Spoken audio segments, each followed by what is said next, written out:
this is a stressful time for you, and I just want you to be totally calm and relaxed. I'm just here to talk to you, find out who you are. You know, I talked with your defense team, and I kept asking us, we don't know anything about you. You're not on Facebook, you're not on Twitter, you have no digital footprint. I mean, I know you cut trees, I know that part. For a time, yeah. For a time, okay. The main thing is that I would like you to talk with me about who you are, where you came from, if you like the Bucks or the Jaguars, if you like vanilla or chocolate. I just want you to tell me about yourself.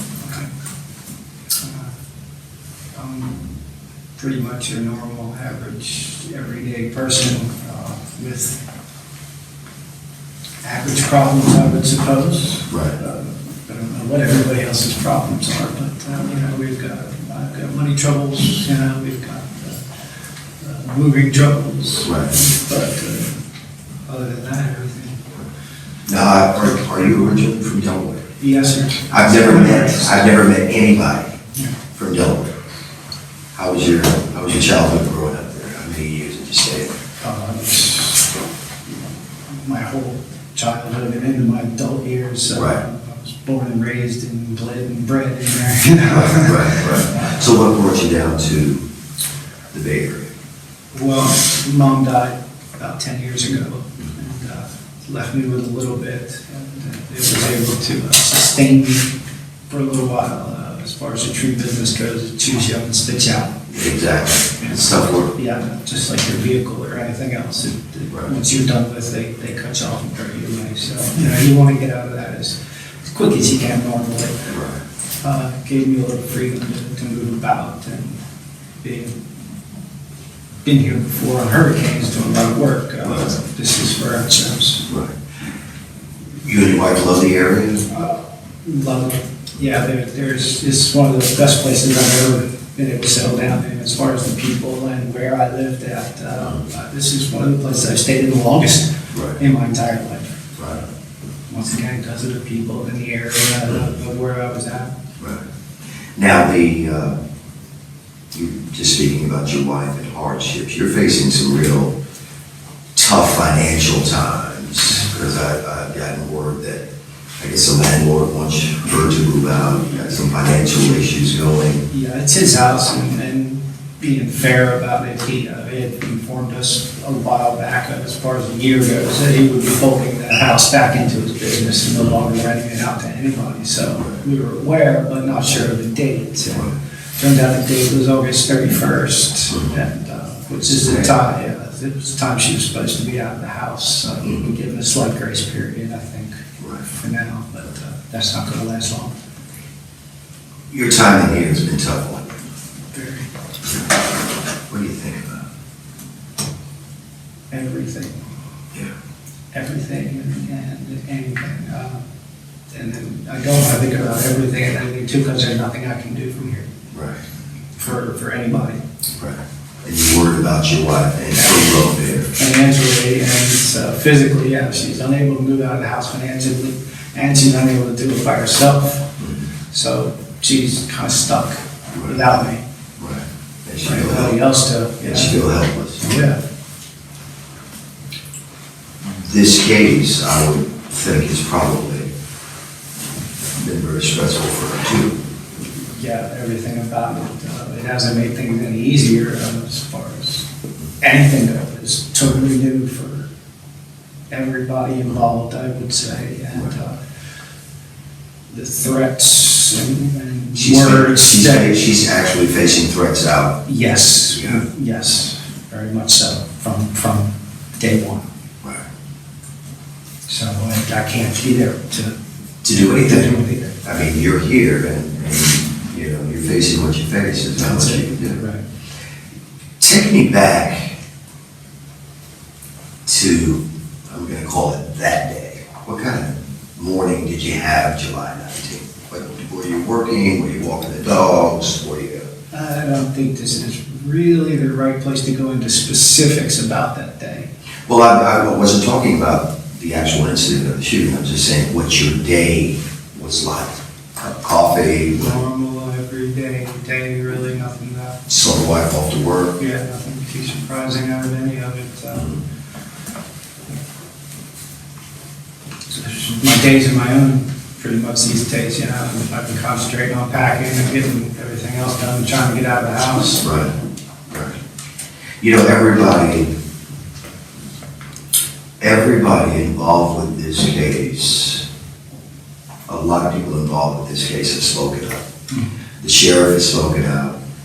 The prosecution has spoken out. McGlocktons have spoken out. Al Sharpton has spoken out. And we felt that it was necessary to hear from the person at the center of this case. The McGlocktons have been very, very hard and descriptive about you as a person. Is there something that you could say to them that might give some clarity about who you are or how you feel? I really don't think this is the right place to talk to the family directly. Right. You know, it just doesn't seem. Well, you've avoided interviews because you didn't want to. I don't like the spotlight, I never have. Right. You know, I was concentrating on really trying to get support from my wife, and it's like that's a little tough to do from here. How are you, is there an avenue that you're following or trying to do to help her that we don't know about? Or? No, sir, not that I'm aware of. I don't have any avenues, really. I'm stuck asking for help from Right. anybody and everybody who really can. Right. We'd like to plead for that, because she hasn't done anything. Right. You know, she goes to work every day, still has her job, and tried to help me along the whole way. And now she's All alone. looking at being on the street all alone. Right. My dogs. How many dogs do you have? Yeah, what kind are they? German Shepherd. All right. It seems like this is striking a chord with you. Yeah. Miss my girls. Miss my girls. All of them.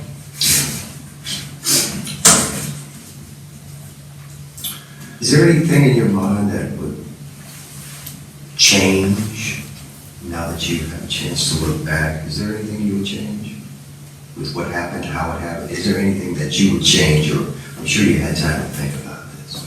Sure. I had plenty of time to think about it as far as changing anything as events. Right. Is what you're. Right. I don't see. I really did. No, not off the top of my head. Okay. Would you like some more? No, thank you.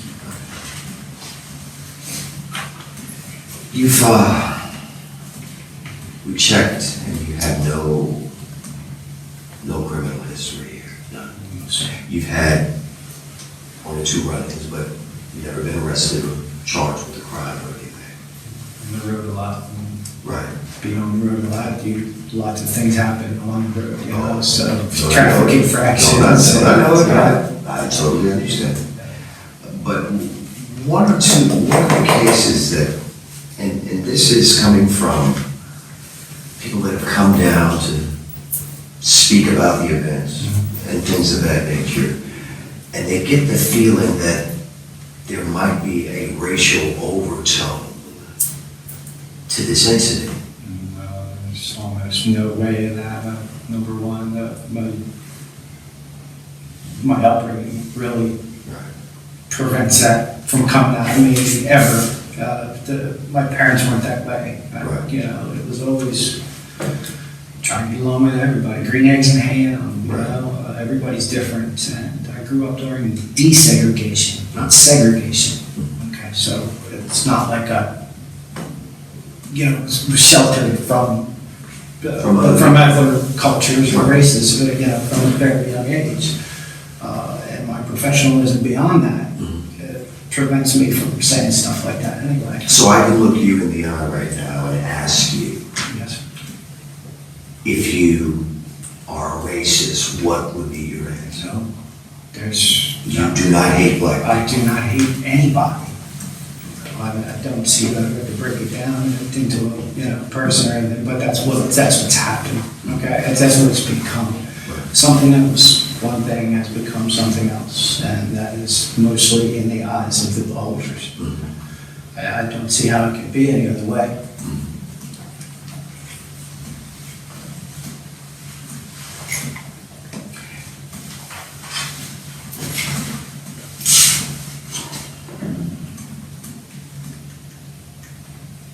The McGlocktons have a very tough view of you.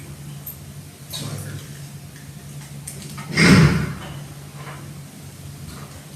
And if you had a chance to offer some type of remorse or some thoughtful thing to say to them, would you take that chance, and what would you say? I don't really think this is the place to address them directly. Right. But in your heart, though. I'm sorry. That's all I can really say to them. And thinking about it, would you accept those kind of words from someone? I don't think I would. Just to, I think there's too much hate already for me to be able to say anything that would make any kind of difference. Well, can I be honest with you? Yeah. You don't strike me as a very violent kind of person. I don't wrestle. I'm just talking to you. I'm going through what I feel and just being transparent with you. But you also strike me as a person that might get angry. Everybody's got a temper, I suppose. Right. About certain things. Short pet peeves, but this, that, and the other. Obviously, the one at the center of this whole situation these days happens to be the handicap parking spot. Yeah. What is it about handicap parking? Did you have someone in your family or someone that? My high school sweetheart and I were together for a long time. Right. Okay. What was her name? What was her name? All right, we'll leave her out. She's deceased now. Oh, okay. There's really no reason to dredge her into this. But from 16 on, she was 16. She was involved in an accident that left her pretty much handicapped for the rest of her life, with many surgeries to follow and so on and so forth. And these days, my mother-in-law's handicapped, so it's always been a hotbed for me. It's always my whole life has always been looking for a handicap parking spot. Right. And it's always touched a nerve with me. So the idea of So they're someone abused and used. abused and used? Yeah, the parking spots. Right. The way they're abused and used. Yeah. I mean, I thought to myself when I first got a hold of this case, I said, there's something about, and there's got to be family or someone involved, that this is a hot button for you. Everybody's got hot buttons, but this one is certainly one for you, and it's almost like it's just something that you cannot stand to happen in front of you. Well, no, of course not. And I don't usually confront people about it either. And Right. such as was in this case, I did not confront anyone. I was confronted and I answered, Right. which is, I think, how the argument started between the woman and I. That push, that shove, it stunned you? Didn't know it was a shove, thought I Didn't was know. tackled. It felt like I was tackled or someone hit me from behind with something. I left my feet and slid along the ground before I was able to. Yeah. Yes, I was stunned, yeah. Yeah. It seems a little more than that, but stunned is a good word, I suppose. Here's the $54 million question. Because no one else was there but you. Were you in fear for your life? Yes, sir. There was only one other person that was making a move, and that move was towards me. And coming off of what I just got up to, it was, I didn't know what was coming for me. And there's only one way to look at that. You have to be scared for it, because if you're not, and you're wrong, you know, and that's that. So, yeah, I was very scared. I've never been confronted like that, never been assaulted like that, if you will, ever. I'm not a physical person to begin with. I don't wrestle with people. I don't push and shove with my friends. So there's none of that goes on in my life. So I'm a very hands-off type of person. Early on in this, after the incident at the convenience store, the Pinellas County Sheriff, Bob Gualtieri, backed you, refused to arrest you, said you were on solid ground with the way he viewed the law. When you heard that news, how did you feel about the case? Vindicated. You felt vindicated? Yes, sir. If the Pinellas County Sheriff says, I can't arrest him because I think he followed the law, you thought you were fine? I followed the law the way I felt the law was supposed to be followed. I cleared every hurdle that law had to put in front of me. Right. And I did feel vindicated after those statements. But then we come along to all of the protests, people speaking out, and then the Pinellas County State Attorney's Office files manslaughter charges.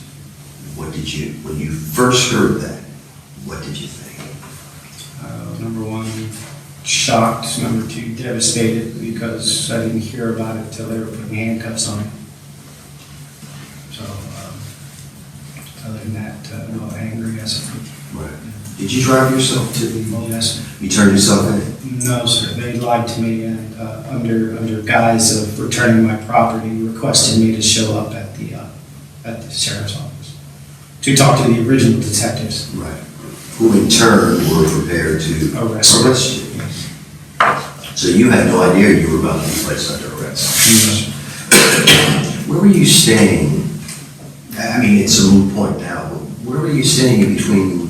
Were you at your house, at home? We had no choice. Yeah. We had to stay there. Yeah. You wanted The nights as far as the protests go and stuff like that, we were warned by the police department, and we did vacate the house on that evening. Right. Did any police department take you somewhere else for your safety? Or? No, but they suggested we leave for our safety, and they also suggested we watch our backs as we were doing so. Right. How does Michael Drejka hold himself together through all this? I don't know. Sheer will right now. I don't have anything else. Nobody to hold me together. So, it's my wife I'm worried about. I don't need any of the spotlight. I need to get it's my wife and dogs and all my kids, really. Need to get them safe out of the house. Take a breath. Okay. Good. Just ask a couple more questions. I just want to get one or two more shots.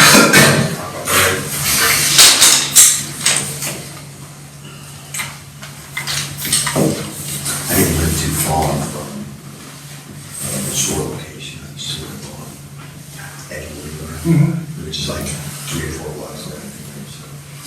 So always go to that store.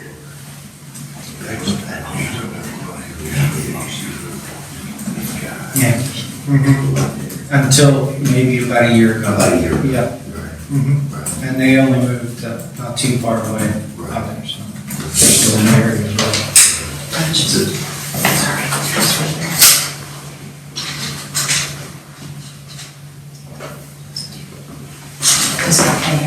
All right.